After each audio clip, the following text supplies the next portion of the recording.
Kehidupan orang Kristen yang autentik itu seperti apa sih? Mari kita lihat kehidupan Yesus.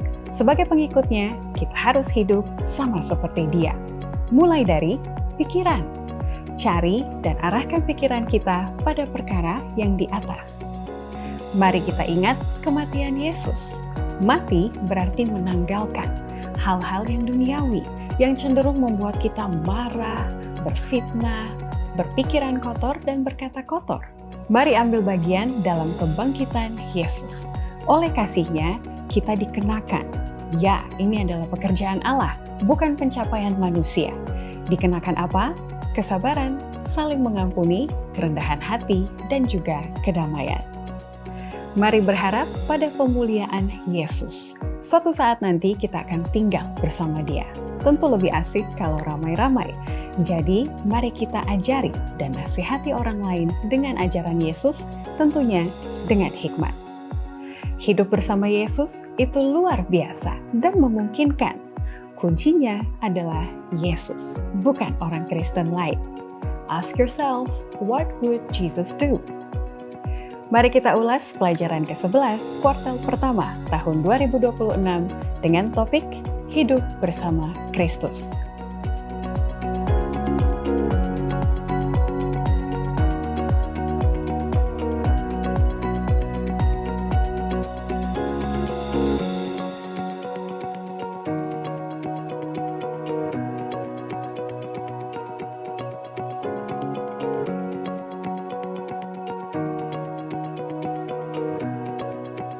Shalom, selamat datang dalam diskusi pelajaran Sekolah Sabat yang dipersembahkan oleh Gereja Masehi Advent Hari ke-7 Uni Indonesia Kawasan Tengah. Kami ingin mendengar dari Anda apa yang perlu ditingkatkan, apa yang perlu dipertahankan, atau apa yang perlu dikurangi dari program ini. Program ini adalah milik kita bersama, jadi mari kita bangun demi kebaikan kita bersama. Tentunya demi kepujian nama Tuhan. Membangun, itulah kesan yang saya dapatkan ketika membaca komentar-komentar yang saudara kirimkan, seperti berikut ini. Dari Asep Ronsumbre mengatakan, kalau bukan kasih Tuhan, tidak mungkin saya kembali untuk pelihara sabat setelah 6 tahun sabat itu terasa tak berarti. Tapi puji Tuhan bisa kembali untuk memelihara sabat. Dan terima kasih untuk channel ini, terima kasih untuk para narasumber dan juga hostnya yang selalu hadir memberikan banyak hal berharga dan penting lewat pembahasan pelajaran Sekolah Sabat. Puji Tuhan sekali komentar-komentar seperti ini memberikan arti dan makna yang spesial bagi kebersamaan dan juga pembelajaran kita akan firman Tuhan. Dari Putra Tampu Bolon, saya juga hampir hilang selama 20-an tahun, tetapi Tuhan memanggilku kembali. Syukur kepada Yesus. Puji Tuhan jika media seperti ini bisa menjadi jembatan di mana Tuhan memanggil kita melalui firman-Nya.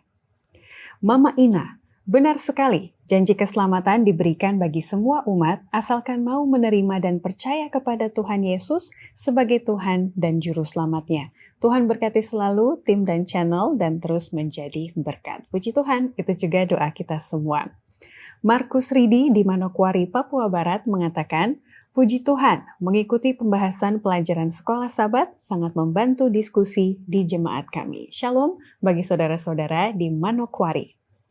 Dari Jemaat Cengkareng, ini Jabodetabek, Juanda Napitupulu mengatakan, puji Tuhan dengan adanya channel YouTube ini, saya dikuatkan. Roh Kudus Tuhan sudah menguatkan, puji Tuhan. Ada juga 2 orang yang menyalami Pendeta Daniel Taja yang beberapa minggu lalu berulang tahun. Terima kasih untuk Joni Disim dan juga akun Merpati. Berikutnya juga nama-nama berikut ini dengan salam mereka yang beragam. NGOI, Pinky Pakasi, Parulian Sihombing di Jemaat Tanjung Balai Karimun, Kepulauan Riau, Desi Ibo di Jemaat Internasional Hawaii, Sentani Jayapura, Alice Baranting, Orzora Channel, Malson Maralin di Gereja SDA Country Heights, Penampang, Sabah, Malaysia, dan juga Jeremy Limbas dari Telupit, Sabah, Malaysia. Untuk kebangunan rohani yang berlanjut, hubungi kami melalui nomor WhatsApp berikut ini untuk pelayanan doa dan pembelajaran firman Tuhan yang lebih personal. Mari kita sambut dua narasumber yang telah hadir di studio Uni Indonesia Kawasan Tengah. Dari Jemaat Cawang di Jakarta, kita kehadiran Pendeta Roni Umboh dan juga Bapak John Maruli Situmorang. Pendeta Roni Umboh sebagai gembala jemaatnya dan juga Bapak Situmorang sebagai pemimpin pelayanan perorangan. Shalom, selamat datang sekali lagi. Shalom. Terima kasih sudah hadir untuk yang kedua kalinya. Kali ini kita membahas mengenai pelajaran ke-11, hidup bersama Kristus. Nah, biasanya kalau sudah hidup bersama seseorang, pikiran kita tentang orang itu. Bukan begitu ya, dalam pernikahan, kalau yang masih muda, masih berpacaran, pasti ada orang itu di dalam pikiran. Jadi sebagai pembuka, karena toh topik di hari Minggu juga mengajak kita untuk menelaah apa yang ada di dalam pikiran kita. Jadi saya mulai dari narasumber kedua ini, sehari-hari apa saja yang memakan tempat di dalam pikiran. Boleh saya mulai dari Pak Pendeta terlebih dahulu? Boleh ditunjukkan diagramnya sedikit? Boleh dijelaskan setelah itu? Ya, ini kira-kira diagramnya. Terima kasih Ivy. Sama-sama, Pendeta. Jadi kalau membedah otak saya hari ini, yang saya pikirkan adalah pelayanan memang. Amin. Sebagai gembala jemaat, saya seolah-olah sedang memikul beban setiap hari. Karena yang saya pikirkan kalau jemaat sakit, ketika mereka pergi berangkat ke kantor, apa yang terjadi? Ketika mereka bergumul dalam kehidupan pekerjaan mereka, saya kan tidak mengerti. Bagian saya hanya mendoakan. Itu bagian kecil. Mereka lebih tahu dari apa yang mereka pikirkan, mereka rasakan. Itulah beban yang selalu ada dalam pikulan saya. Yang kedua adalah rumah tangga, anak. Anak saya cuma satu-satunya, itu mendapat tempat yang besar dalam pemikiran saya. Ada satu ruang kosong yang ini menjadi pertarungan setiap hari. Adakah saya memikirkan Tuhan? Itu yang harus menjadi tempat yang lebih lama sebenarnya. Pilihan juga ya. Jadi 3 hal itu plus 1 ruang kosong. Jadi pendeta ini keluarganya besar. Satu jemaat dipikirkannya memang sebagai Bapak rohani seperti itu. Kalau dari Bapak Situmorang bagaimana pikirannya sehari-hari? Iya, memang agak rumit ya. Tetapi selalu saya ingat Matius 6 ayat 33. Carilah dahulu kerjaan Allah. Itu sebabnya waktu saya hampir separuh mungkin saya katakan. Selalu untuk membagi sharing kepada firman pagi, siang, sore. Kadang-kadang waktu tidur bisa mimpi. Istri saya suka bilang gini, kok kamu menyanyi? Padahal saya nggak sadar. Lalu tentunya keluarga ya. Biar bagaimanapun. Apalagi dengan adanya cucu. Waduh, malah herannya justru dulu anak saya 3 nggak pernah saya gendong loh. Karena saya kerja, istri saya, dan istri saya orang telaten, dan memang dia semua sudah lengkap. Jadi nggak perlu saya melakukan apa-apa. Tapi kali ini justru cucu menjadi prioritas.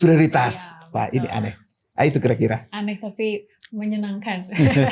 Yang mungkin yang lain juga karena kami di bagian PP sekarang ini, saya bingung bagaimana cara untuk melakukan pelaksanaan care group. Tetapi puji Tuhan sudah satu berlaku. Amin. Jadi setiap hari Jumat jam 5 sampai jam 7 ya Pak Pendeta ya. Kami ada bersama di gereja dan KPA. Kemarin itu tamu kami kurang lebih 15. Dan ini mudah-mudahan menjadi berkat bagi jemaat. Semoga konsisten. Tadi belum ditunjukkan ke kamera, boleh sedikit mungkin Pak Situmorang. Ini dia. Kurang lebih itulah yang ada di pikirannya. Terima kasih. Memang beberapa sahabat, maksud saya pekan lalu juga kami ada tamu sekolah sahabat, beliau mengatakan saya setelah pensiunan malah lebih sibuk karena antar jemput cucu gitu. Gitu. Jadi saya rasa beti-beti ya, beda tipis dengan pengalaman Pak Situmorang di sini. Baiklah, itu pendahuluan karena kita diajak oleh Rasul Paulus untuk hidup bersama Kristus, dan itu bisa terlihat bagaimana kita mengelola waktu, mengelola finans, dan juga mengelola keluarga kita. Sebelumnya saya akan bacakan ayat inti kita dalam Kolose 3 ayat 14 sebelum nanti Pendeta Roni Umboh akan membuka diskusi kita dalam doa. Dan di atas semuanya itu, kenakanlah kasih sebagai pengikat yang mempersatukan dan menyempurnakan. Silakan Pendeta. Mari berdoa. Bapa di sorga, berikan kami hikmat-Mu agar kami mengerti tentang firman-Mu. Kami rindu memiliki pikiran di dalam Kristus. Tolong kami ya Tuhan, karena kami selalu berjuang untuk menang dalam berpikir, menang di dalam Tuhan. Kami menghadapi kesulitan senantiasa. Kami orang berdosa, lemah, tetapi melalui pertolongan Tuhan, kami boleh memilih yang terbaik, yaitu Tuhan kami. Berkati pemirsa, agar mereka boleh memiliki pemikiran di dalam Kristus. Amin. Ini doa kami Tuhan, di dalam nama Yesus Juru Selamat kami. Amin. Amin. Puji Tuhan. Saya bisa membayangkan mungkin para pemirsa yang sempat menanyakan pertanyaan, sering berpikir kapan pertanyaan saya dijawab. Begitu. Jadi kali ini ada 2 pertanyaan yang kami akan jawab. Pertama dari Bapak Masrin Sinaga, ini saya arahkan kepada Bapak Situmorang untuk ditanggapi. Beliau menanyakan, apakah Yohanes dan Paulus sudah diangkat ke surga? Menurut saya, jadi beliau menjawab pertanyaan sendiri, belum. Masih menunggu kedatangan Yesus Kristus yang kedua kali. Coba kita telah Alkitab apa yang Alkitab katakan. Nah, itulah jawabannya sesungguhnya. Iya. Kalau kita lihat ke perjanjian lama, Henok diangkat hidup-hidup ke surga. Betul. Lalu Elia, ya, dan Musa, ada 3 yang sudah diangkat. Dan yang terakhir adalah Yesus bersama dengan orang-orang yang bangkit pada saat kebangkitannya. Iya. Ini menarik memang. Yang pasti di dalam firman Tuhan, karena saat ini kalau orang meninggal sudah bersama dengan Yesus, seolah-olah dia ada di surga. Jadi sebenarnya yang bersama dengan Yesus adalah pada saat kedatangan Yesus kedua kali nanti, 1 Tesalonika 4 ayat 13 sampai 17, orang mati akan dibangkitkan. Jadi Paulus dan Yohanes masih ada sekarang dalam kubur. Abraham juga Alkitab mencatat masih ada dalam kubur. Nah, nanti orang mati tersebut tidak duluan masuk surga, atau orang hidup tersebut tidak duluan dapat surga. Kita akan sama-sama diangkat ke angkasa, menyongsong dia, lalu kita akan masuk surga. Jadi itu secara simpel. Menarik ya, walaupun Paulus belum berada di surga, tapi tulisannya dia menyatakan bahwa surga itu bisa kita rasakan loh, gitu ya. Amen. Kalau kehidupan jemaat itu saling mengasihi, tidak ada perpecahan, itu kan inti-inti dari tulisan-tulisannya kepada jemaat. Terima kasih sekali. Berikutnya, pertanyaan dari Manalu, Washington, saya arahkan kepada Pendeta Umbo. Beliau menanyakan, ada 3 oknum kealahan. Ada Bapa, Anak, dan juga Roh Kudus. Apakah 3 oknum ini kita akan lihat nanti di surga? Ya, terima kasih Ivy. 1 Yohanes 5 ayat 7 mencatat, sebab ada 3 yang memberi kesaksian di dalam sorga, Bapa, Firman, dan Roh Kudus. Dan ketiganya adalah satu. Saya pikir tidak ada jawaban yang lebih dari ini. Berarti ada. Ada, nanti di surga. Ya. Oke. Tapi menarik. Mungkin tambahan kepada, kebetulan saya mengenal beliau ini, ya, kami sudah pernah KKR di Cirebon, ya, jadi dia adalah salah satu ketua. Memang yang sangat menarik, saya menulis di sini, saya mendapat dari para nabi dan bapa, mengapa disebut mereka Trinitas atau Tritunggal. Tadi sudah sampaikan, udah pasti 3 ya. Tetapi disebutkan Esa, ya kan? Ikan menarik kan? Esa 1. Nah, waktu tulisan ini berkata, mengapa mereka disebut? Karena mereka satu sifat, satu tabiat, satu maksud, satu tujuan, satu rencana. Mereka satu, tidak berbeda. Padahal 3. Jadi bukan 3 Allah. Ya, Bapa tidak sama dengan Yesus, anak Allah. Yesus tidak sama dengan Roh Kudus, Roh Kudus tidak sama dengan Bapa. Tapi mereka ketiga-tiganya ada oknum kealahan. Itu kira-kira sedikit. Terima kasih. Satu nama. Terima kasih sekali. Kita akan lanjut kepada pelajaran kita, pelajaran 11. Sekali lagi judulnya adalah Hidup Bersama Kristus. Kalaupun nanti ada pertanyaan atau pendapat yang ingin disampaikan, silakan dimasukkan di kolom komen. Kami dengan sangat senang menerimanya.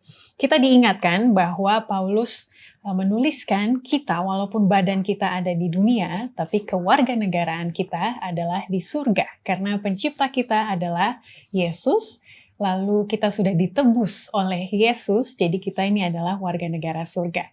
Tapi warga negara surga memiliki karakter-karakter. Kalau di pelajaran-pelajaran yang lalu banyak ya, orang yang bersuka cita walaupun dalam keadaan susah. Kalau masih ingat, silakan dituliskan di kolom komen apa saja sifat-sifat dari warga negara surga. Yang ingin kita ketahui adalah apa yang menjadi latar belakang Paulus sehingga dia menganjurkan, menyarankan kepada jemaat Kolose supaya sudahlah, jangan kita pikirkan salah paham yang ada di dunia ini. Mari kita berperkara hal-hal yang di atas. Silakan ditambahkan. Iya. Pada pelajaran yang ke-10 ya.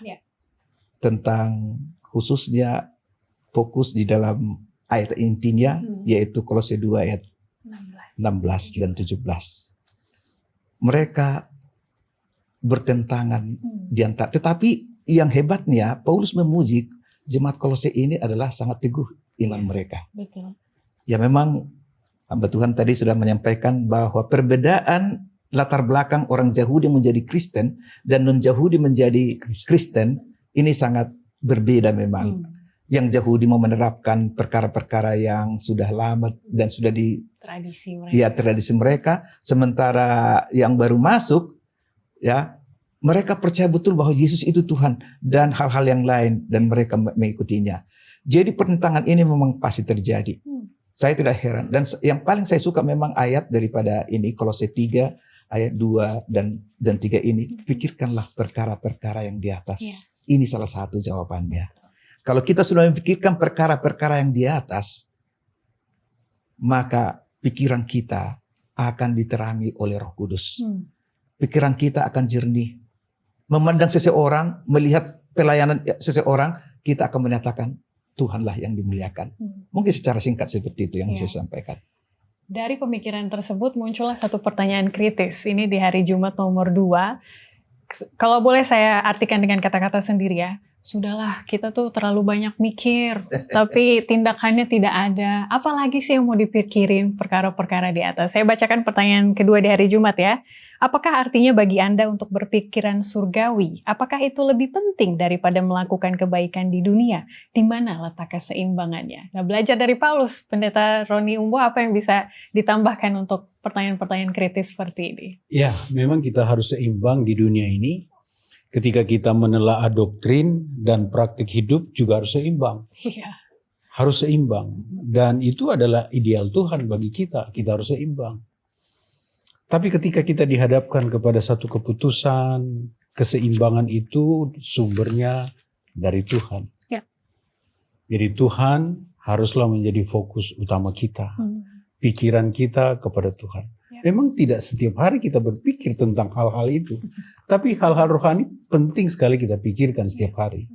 Soalnya ada hal-hal duniawi juga kan rohani. Maksudnya ketika kita bekerja duniawi di dunia ini. Tapi itu rohani. Jadi pendeknya begini. Adakah setiap aktivitas saya ada Yesus di sana? Enggak. Ya.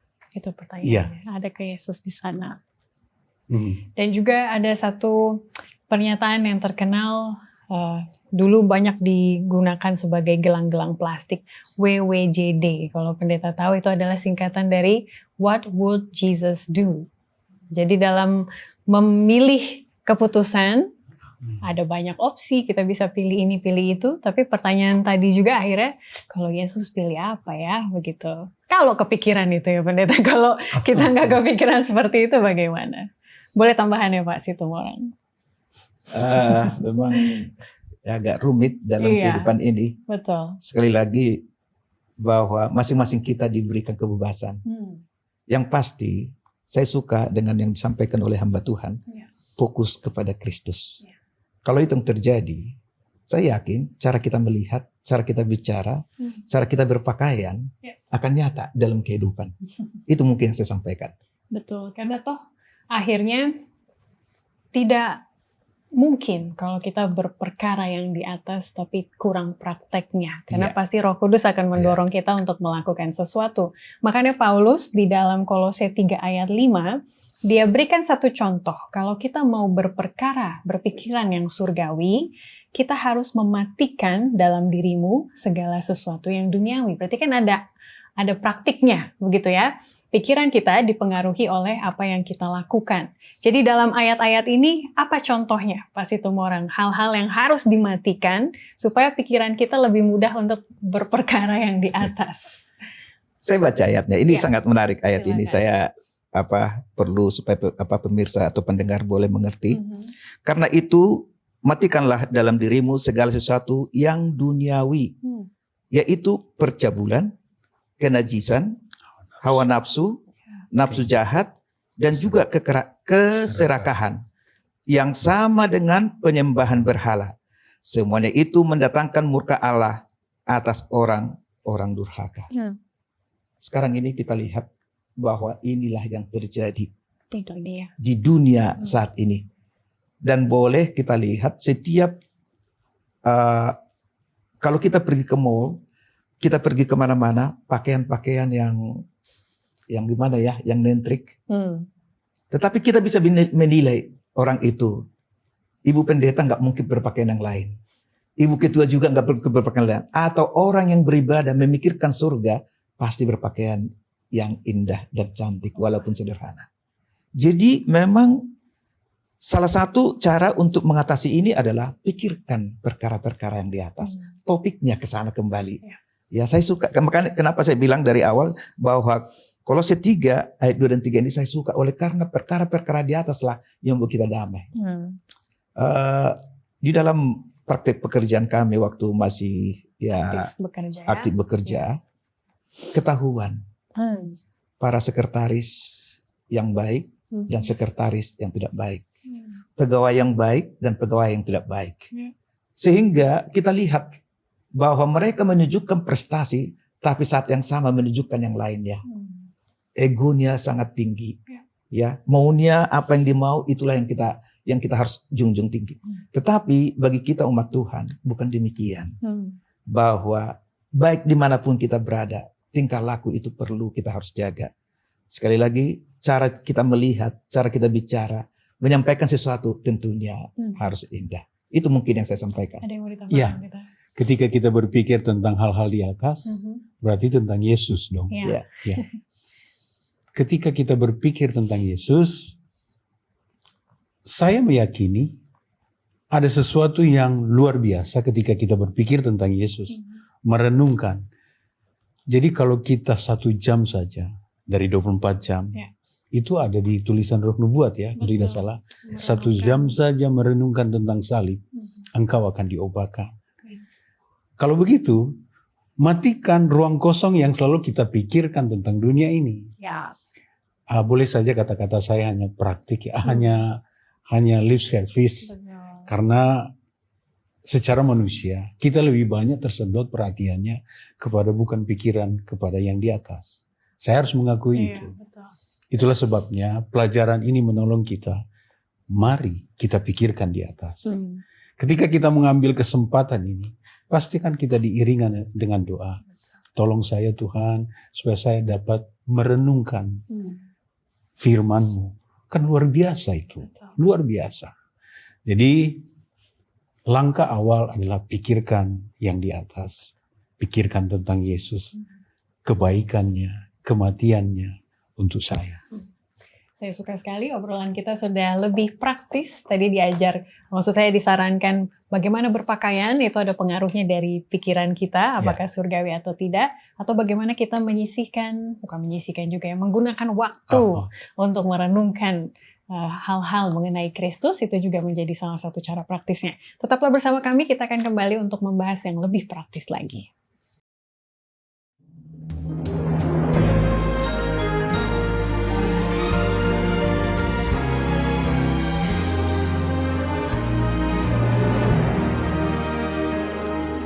Kita terpanggil untuk beritakan hanya Yesuslah jalan. Rendahkan hati, lakukan tugas.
Terima kasih masih bersama kami. Kita akan melanjutkan diskusi kita mengenai pikiran yang surgawi. Mungkin beberapa orang berpendapat agak sulit mengontrol pikiran saya. Tiba-tiba berpikir ini, tiba-tiba berpikir ini. Itu bisa saja terjadi.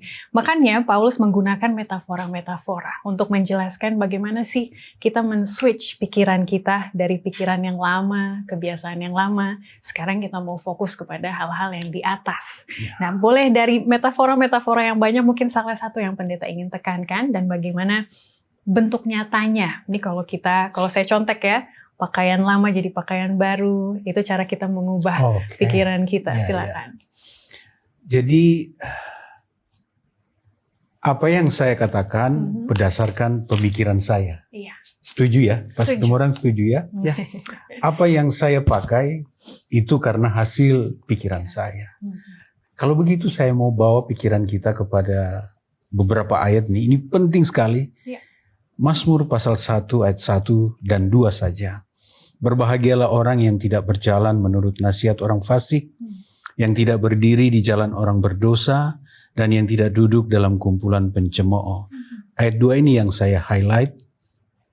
Tetapi yang kesukaannya ialah Taurat Tuhan, dan yang merenungkan Taurat itu siang dan malam.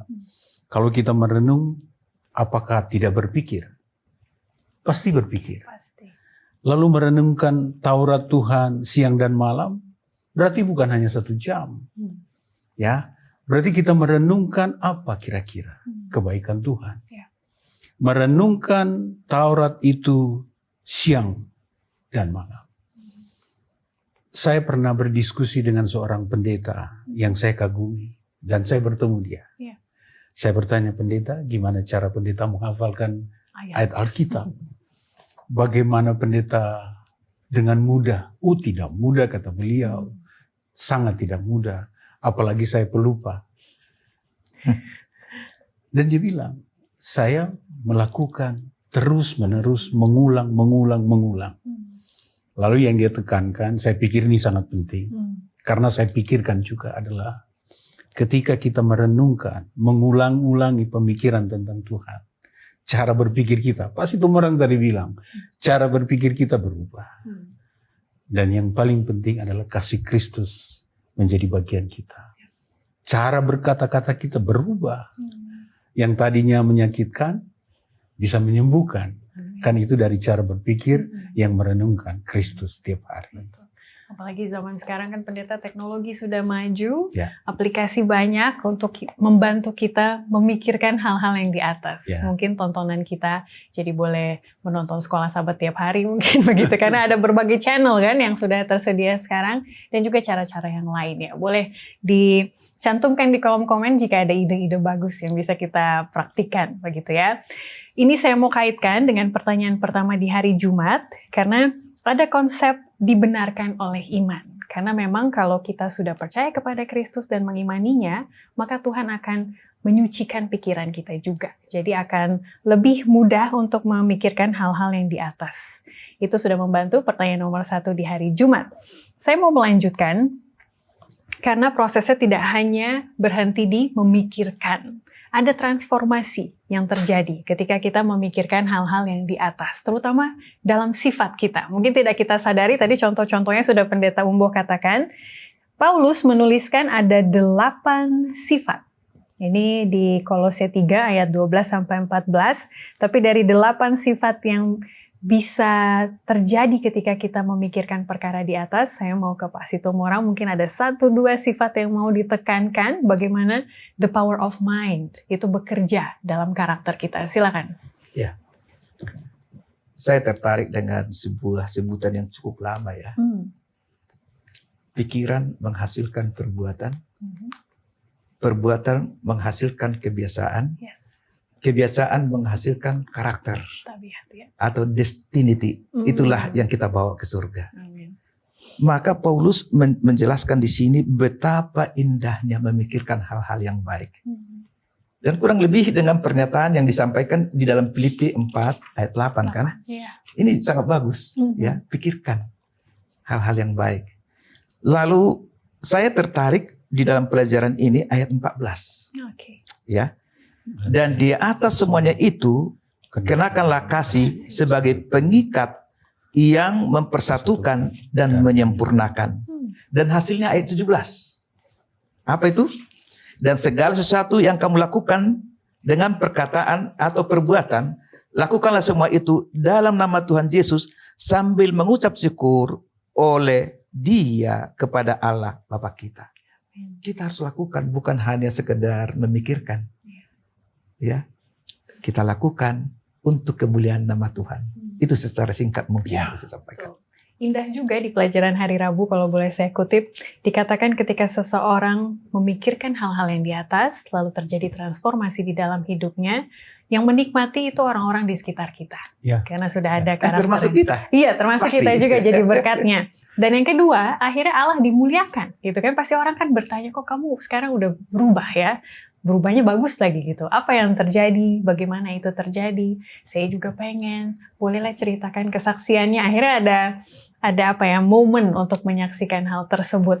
Ada iya. satu kesaksian Silakan. ya mohon maaf ini saya lupa tadi. Para pemirsa suka cerita. Memang. Ya, ini cerita ini. Saya lupa nama beliau. Beliau itu adalah TSPM di daerah dekat Kalimantan Timur. bukan di DNT. Oh, Nusa Tenggara. Iya. Oke. Ada volunteer ya. Iya. Yang sukarela.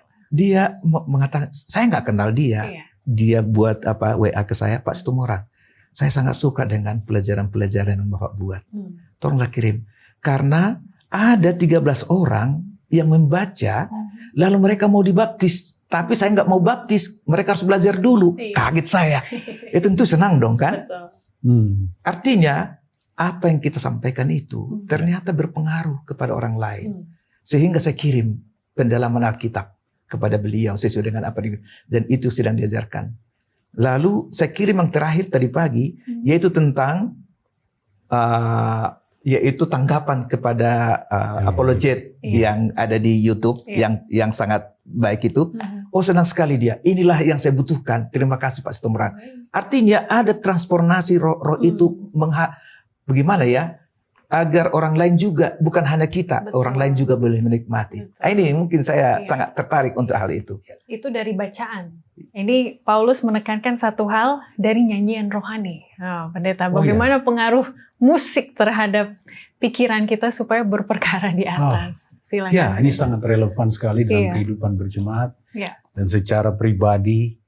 Karena ketika kita menyanyikan adalah doa, ya. Sebagaimana kita memikirkan tentang Tuhan, pikirkan tentang Tuhan, kita juga harus memuji Tuhan melalui ungkapan syukur kita. Betul. Ketika kita menyanyikan atau mendengarkan lagu-lagu himne yang mengangkat kita, jadi itu adalah doa kita, membawa kita naik dekat dengan Tuhan. Betul. Lalu di sini kita melihat, kan kita mencari simpulnya. Iya. Ketika kita memikirkan Tuhan, ada enggak efeknya? Ternyata ada. Di sana melalui nyanyian, kita terangkat ke hadirat Tuhan. Lalu pada akhirnya kita merasakan bahwa Tuhan sangat mengasihi saya. Kasih karunia-Nya telah menyelamatkan saya. Dan saya dikuduskan. Kan tidak ada di rumusan mana-mana di dunia ini. Suruh menyanyi dalam hati, cuma ada di Adventurer. Jadi dalam pemikiran kita kan, dunia dan surga bercampur baur. Sering terjadi interferensi dalam pemikiran kita. Tapi adakah Tuhan yang mendominasi dengan kekuatan pertolongan Tuhan, Roh Kudus menolong kita. Hal-hal yang lama. Tadi Pak Situmorang udah baca percabulan dan lain sebagainya. Betul. Hanya kuasa Tuhan yang memampukan kita. Pelajaran hari ini sungguh dahsyat. Betul. Sederhana, tetapi adakah pikiran Kristus mengubah saya? Dan mengubah hidup saya dan bisa dilihat orang saya menjadi berkat. Semua orang di sekitar saya baik, tetapi begitu aja. Tapi ada enggak yang istimewa dalam hidup kita? Hanya Kristus yang dapat mengisi itu. Amin. Iya, saya tahu pelajaran ini mengulik satu isu yang sangat berat. Kalau ada dikatakan suami istri menjalin hubungan di luar pernikahan mereka, dengan satu jenis ataupun dengan lawan jenis gitu. Maksudnya masalah yang pelik, tapi Rasul Paulus mengatakan kita bisa memberikan solusi kalau pikiran kita berperkara pada yang di atas. Dan juga dengan menyanyi. Jadi jangan takut ketika ini didiskusikan di UKSS gitu ya. Walaupun topiknya topik sulit, tapi memang kita ditantang untuk memikirkan hal-hal ini dari kacamata Tuhan. Saya tahu pasti semua orang suka menyanyi. Jadi saya mau tanya pendapat beliau, bagaimana pengaruh apakah nyanyian, talenta kepada orang-orang di sekitar. Karena saya melihat aplikasi dari pelajaran ini bukan hanya kepada pribadi, tetapi kolektif. Bagaimana satu gereja akhirnya bisa memberikan pengaruh yang baik di masyarakat. Dan saya tahu Jemaat Cawang suka menyanyi, begitu ya. Jadi apakah ada cerita dari pelayanan musika kepada orang-orang yang dilayani selama ini? Iya, ini menarik ini. Ya, kebetulan memang entah bagaimana, jujur saya katakan, saya dulu nggak pernah menyanyi. Sampai umur 60 tahun ya Pak Pendeta ya. Saya menyanyi waktu Jemaat Cawang melawat ke Jogja. Diminta kuartet. Mulai saat itu baru saya menyanyi. Dan puji Tuhan, waktu saya ber-KKR di Palembang, seorang orang tua sudah umur 70 tahun, waktu melihat saya, dia terharu menangis, lalu Bapak Situmorang lah yang menghibur saya. Saya bingung. Bingung kan? Iya. Dari mana? Ternyata dia suka Hope Channel. Semua keluarga berkumpul di situ menyelami saya. Waduh. Artinya ternyata pengaruhnya sangat besar. Yang kedua, pergi ke Pulau Alor. Saya mengadakan KKR di sana. Ya. Waktu saya mengadakan KKR, aneh bin ajaib, memang target kita kemarin itu kurang lebih 12 atau berapa. Dibaptis 36. Kenapa? Waktu saya melawat dari rumah ke rumah pagi hari, mereka tahu bahwa saya adalah artis Hope Channel. Saya kaget. Penyanyi. Jadi ada seorang driver begitu besar. Saya lagi jalan kan, kita kan mau melawat nih, lagi jalan. Dia turun, datang ke rumah. Saya anaknya dibaptis. Dan satu keluarga. Padahal sebenarnya saya pikir suara saya biasa-biasa aja. Tapi karena mereka ternyata Hope Channel itu, ya kebetulan itu adalah milik Advent. Betul. Itu sangat berpengaruh. Artinya lagu-lagu itu mempengaruhi mereka. Padahal kalau dia tampang sih siapalah saya. Tetapi justru bayangkan dari 12 ditargetkan 36 dibaptis. Itu kenapa? Salah satu pengaruh oleh nyanyian. Dan mereka datang tiap malam. Tentu kalau sudah saya bicara firman Tuhan ya selesailah sudah. Ayat demi ayat akan muncul sendiri. Dan mereka akan tertarik. Jadi memang sangat-sangat berpengaruh besar sebuah lagu kepada kehidupan kita. Betul. Jangan-jangan maksudnya mereka mau datang tiap malam mendengar Om menyanyi kan? Padahal saya nggak pernah menyanyi di sana. Itu dia. Itulah maksudnya pengaruh positif dari media. Makanya gereja Advent juga sangat menggunakan media ini supaya umat-umatnya ataupun orang-orang lain bisa dipenuhi pikirannya untuk hal-hal yang... Tapi jujur saya malu sebenarnya. Iya. Loh kok kalau saya jadi penyanyi, saya malu. Karena apa? Memang saya nggak pernah merasakan saya menjadi penyanyi. Tapi kan itulah. Jadi jembatan untuk yang di atas. Begitu. Ya Tuhan menggunakan ini. Tambahannya pendeta, karena saya tahu Jemaat Cawang bukan hanya bertalenta di musik, tapi kalau saya lihat dari budaya juga, seperti ini kan ada perwakilan dua suku terbesar di Jemaat Advent begitu. Dan kesatuan itu saya rasa membawa pengaruh yang baik untuk masyarakat sekitar yang melihat. Silakan tambahannya. Jadi musik di Cawang mempererat kita semua. Itu dia, ada kesatuan. Mempererat. Diizinkan kiranya saya boleh tambahkan dari sisi yang berbeda. Boleh. Saya sungguh tertarik dengan Sadrak, Mesak, dan Abednego. Ketika mereka memilih kan ada musik-musik sebelumnya. Ada di Alkitab. Betul. Jika kamu bersedia dan mendengar bunyi sangkakala, seruling kecapi, rebab gembus sebelum penyembahan dimulai. Artinya begini, musik yang baik membawa emosi yang baik. Musik-musik himnal sungguh mengangkat kita. Tapi banyak juga yang negatif kan? Iya. Jadi ketika kita dihadapkan ke perkara untuk memilih hidup atau mati, kayaknya soal pilihan hidup kita, apalagi tentang musik, juga ada perannya di sana. Serius itu. Ya, cukup serius. Sangat serius ya, Sangat bukan serius. cukup serius. Fatal, hidup dan mati soalnya. Oke. Ya. Jadi itu perenungan bagi kita ya. Para pemirsa sekalian silakan ditambahkan pendapatnya karena kita sudah mulai mau masuk ke kesimpulan. Ini kan topiknya mengenai hidup bersama Kristus. Jadi cara-cara apa yang bisa kita lakukan supaya kita memastikan kita menghabiskan waktu bersama Kristus. Tapi kita mulai dari pikiran kita terlebih dahulu. Dan bagaimana musik berperan dalam kerohanian kita, silakan itu menjadi perenungan kita bersama juga. Tetaplah bersama kami, kita akan simpulkan bersama dan mengambil aplikasinya pekan ini.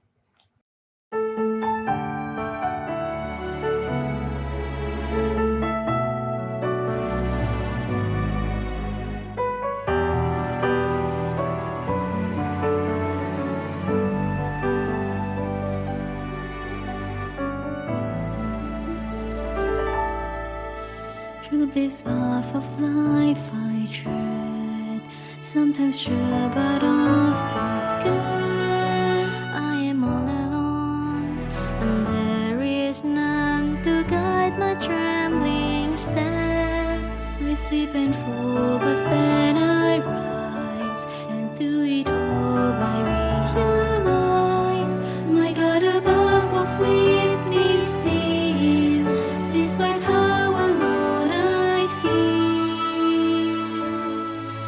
Walking with Jesus, I never walk alone. But above that I am treading, me path through the unknown. Although no man stands by my side, I have peace whate'er betide. For Jesus is my helper, with Him I'm only stronger.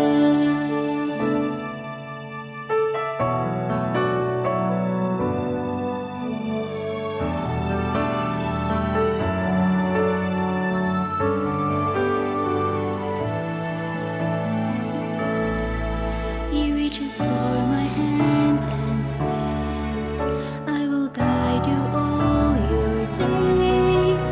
Though you walk through fire, your soul I'll purify. I will never waste your pain. The path to life's not always smooth, but trust me when I speak the truth. When you don't know what to do, my love will surely bring you through. So will you trust Him with your heart, your mind, your soul, your life, your all? Will you let go now of your fears, your weaknesses, to the one who seeks your best? Though you may not fathom now, He is working for your good, and one day you'll finally see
Kita adalah warga negara surga. Oleh karena itu, cara pikir kita, cara hidup kita harus kita biasakan juga mengenai hal-hal yang di atas. Jangan sampai kita lupa ya bahwa kita mau pergi ke surga. Ini kata-kata yang sangat terkenal dari Pendeta Sugi Sitorus. Kita harus ke surga, kata beliau.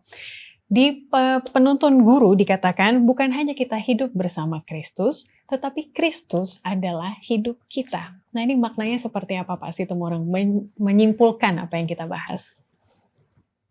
Ya, terima kasih. Memang suatu hal yang indah bila mana Kristus ada dalam hidup kita. Amin. Kristus sudah banyak memberikan contoh, khususnya dalam pelajaran kita saat ini, bahwa sebagai orang beriman penuh dengan kasih. Kasih itu sabar, kasih itu murah hati, dan seterusnya. Kita sudah tahu. Tetapi bila mana kita hidupkan, karena apa? Itu adalah praktik kehidupan di mana di mata kita adalah Yesus Kristus yang hidup dalam diri kita. Kalau sudah Yesus Kristus yang hidup dalam kita, sulit bagi saya untuk memarahi Ivy, memarahi pendeta, dan yang lain-lainnya. Kenapa? Karena kita akan diarahkan kepada hal-hal yang surgawi. Itu sebabnya ayat tadi yang saya bilang tadi, Kolose 3 ayat 2 dan 3 itu adalah pikirkanlah perkara-perkara yang di atas. Sehingga pelajaran kita ini akan bermakna bila mana prakteknya. Saya suka, mungkin kalau boleh dibacakan, saya kurang bisa apa-apa, yaitu Yohanes pasal 13 ayat yang ke-17. Yohanes 13 ayat 17, sangat indah pernyataan itu. Kita sudah mengetahui pelajaran sekolah sahabat kita, bagaimana hidup berjalan bersama dengan Yesus. Ya, apakah cukup dengan pengetahuan itu? Apa kata Yohanes 13 ayat 17? Yohanes 13 ayat 17. Jikalau kamu tahu semua ini, maka berbahagialah kamu jika kamu melakukannya. That's it. Terima kasih. Amin, puji Tuhan. Pendeta boleh ditambahkan karena kita sekarang mengerti bahwa ketika kita hidup bersama Kristus, maka pilihan hidup kita itu akan merefleksikan Dia. Apakah pilihan musik, pilihan pasangan, pilihan bacaan, tontonan, dan lain-lain. Tapi jika ada hal-hal lain yang pendeta ingin ajak dan dorong, terutama berhubungan dengan penginjilan kita di jemaat ataupun secara pribadi, apa itu pendeta? Baik. Ini adalah satu kesimpulan yang indah. Dan kesimpulan itu tidak jauh dari Alkitab, apalagi dari Paulus. Galati 2 ayat 20, bukan lagi aku sendiri yang hidup, melainkan Kristus yang hidup di dalam aku. Amin. Mission Reach 26. Apa yang kita mau khotbahkan? Apa yang mereka tahu dari kata-kata kita, dari sekedar kata-kata kita? Kan itu nomor 2. Memang perlu dikomunikasikan. Tapi ketika mereka melihat raut baja kita, kebaikan kita, ketulusan kita, itu tidak boleh dipoles. Itu bukan buatan kita. Tapi itu karena lahir dari pemikiran Kristus. Kalau begitu, biarlah Kristus yang hidup di dalam aku. Paulus sudah sampai di tahap ini. Jika demikian tujuan kita, Mission Reach adalah salah satu gagasan untuk memperkenalkan Kristus. Tetapi bagian kita adalah, mari kita alami Tuhan dalam hidup ini. Sehingga kita mudah menjangkau banyak orang. Kutipan yang Pak Situmorang selalu ulang-ulang di jemaat kami. Ketika ada kerendahan hati, bukan cuma 1 tapi 100 orang yang bertobat. Kan luar biasa itu. Jadi dampak hidup kita dengan Tuhan luar biasa, dahsyat. Itulah, kita akan menjadi influencer modern kalau kita hidup bersama Tuhan. Amen. Jadi bukan followers ada berapa di sosial media gitu ya, tapi the real influence itulah yang bisa kita lakukan ketika mereka melihat Kristus di dalam kita. Baik, saya minta kesediaan Pak Situmorang untuk mendoakan para pemirsa. Baik, kita berdoa. Ya Tuhan, ya Bapa kami dalam surga, terpujilah karena nama Tuhan melalui pelajaran sekolah sahabat yang ke-11. Tuhanlah memberkati apa yang kami sudah sampaikan dan nama-Mu saja yang dimuliakan. Banyak hal yang kami sudah sampaikan di dalam pelajaran ini Tuhan. Kiranya pemirsa boleh menerapkan dalam kehidupannya, terlebih kami yang sudah mengungkapkannya. Dan terlebih ya Tuhan, Ivy bersama tim komunikasi Uni Kawasan Tengah boleh menjadi berkat. Amin. Sarana komunikasi yang mereka bangun. Amin. Sehingga semuanya berjalan dengan baik dan nama Tuhan saja yang dimuliakan. Amin. Salah satu jantung keselamatan jiwa setiap jemaat adalah pelajaran sekolah Sabat. Biarlah masing-masing kami tetap menjaga kesehatan jantung kami, jantung rohani kami, melalui mendalami akan pelajaran sekolah Sabat dari hari ke hari. Sehingga bila mana tiba pada hari Sabat, bukan hanya diskusi yang hangat, tetapi perlakuan yang hangat untuk membentuk tabiat karakter Yesus Kristus dalam kehidupan kami. Terpujilah karena Tuhan. Berkati hamba Tuhan, Pendeta Roni bersama keluarga. Berkati kami, berkati seluruh tim yang membackup akan acara ini. Jadilah kehendak-Mu Tuhan. Amin. Di dalam nama Yesus kami berdoa. Amin. Terima kasih Bapak John Maruli Situmorang dan Pendeta Roni Umbo untuk kebersamaannya. Semangat selalu dalam pelayanan bagi Tuhan dan juga bagi sesama. Mari ikuti media sosial Gereja Advent Indonesia Tengah untuk konten-konten lainnya. Dan pastikan untuk membagikan video ini maupun Reels di bagian awal untuk menginspirasi banyak orang. Sampai berjumpa pekan depan, mari kita selalu mendukung kerohanian kita bersama. Tuhan memberkati.